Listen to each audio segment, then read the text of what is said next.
Hi everyone, it's Lori, and in today's episode, I wanted to show you one of my new favorite photography gadgets and tools.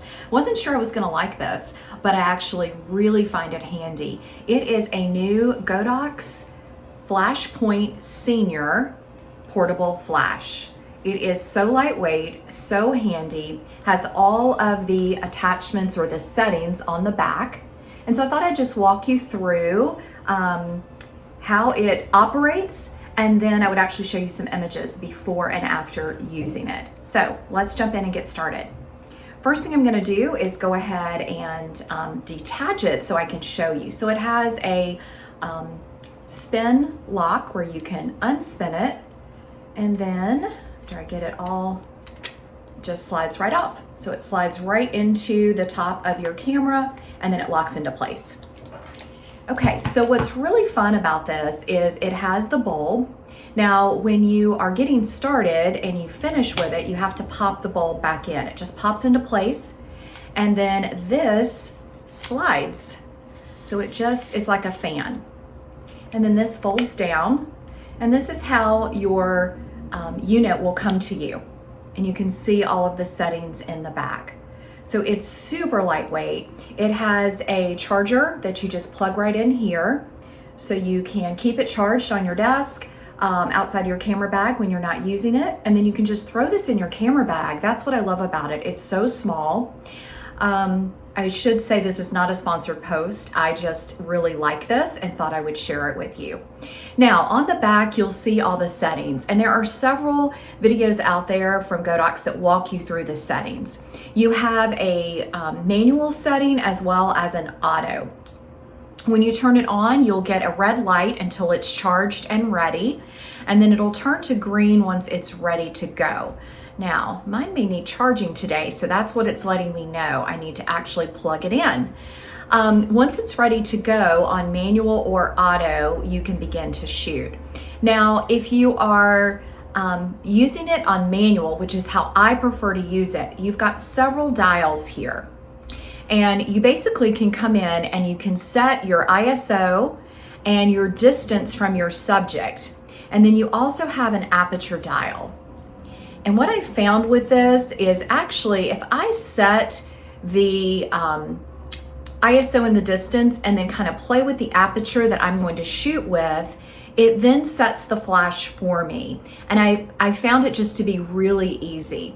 The other option is you can start with a relatively high flash, so a 164 flash is the number at the top, and then you can move it as you want more flash, so you could take multiple shots to get it kind of where you want.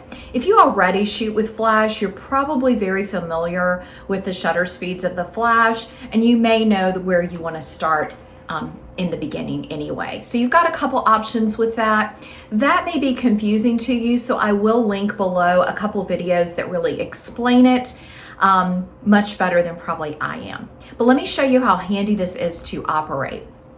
So when you want to use it, you just pop the top up, and you then can, there's a directional, you just swing this open, and this helps bounce the light.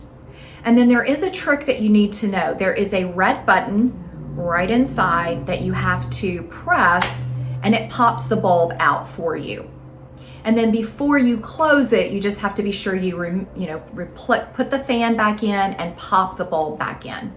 But now you're ready to go to put it on your camera and begin shooting. Again, it's super lightweight, really handy. I think this will be great shooting out sometimes in the garden where things are maybe dark, shooting indoors.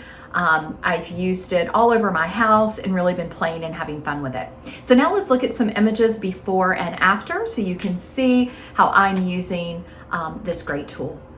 Okay, so I wanted to show you some images with the flash and without. So this was without the flash. I had some natural light behind, and I shot my little pup sitting here. But I thought using the flash, hopefully I could brighten his face a little bit. Now I could edit this, of course, but the beauty of this little flash is you can kind of, get things much better in camera. So this was on, I think, one of the highest settings. And then I shot it with a stop down. I like this one a lot better It looks a lot more natural, but you can see it's definitely brightened up his face versus this one. And I also shot this one, which I hit the flash over here. And again, this was on the highest setting. So this little flash is actually pretty powerful. So I like to start with it all the way at the lowest light setting or the highest shutter speed. And then I bring it brighter if I need to. I find that that works best for me. Unless you're shooting in a really low light situation, I think that that works best. So this is just a good example of how it brightens the shadows and just gives you a way to bring out some detail without having to edit. Now, let me show you a still life image. So this was the image without. Now, this was an example where I wanted a really dark background, but I had this light colored vase. And so I needed to not overexpose the vase, but I don't want the flowers to be too bright. So this was shot without. This was also shot at f5.6 and I was hand holding. I probably should have upped my ISO, but I was just kind of playing around with the flash. This is the image with the flash. So you can see what a difference it made right here in the shadows. Now it also brightened the door a little bit, but that's an easy fix.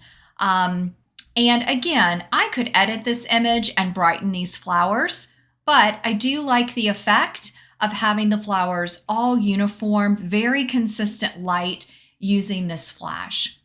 Now with the flash, you could put a diffuser in front of it. You could use an umbrella to kind of shadow the light. I think all of those options are available. It doesn't come with a filter or a diffuser, but again, you could use something that you already have for that.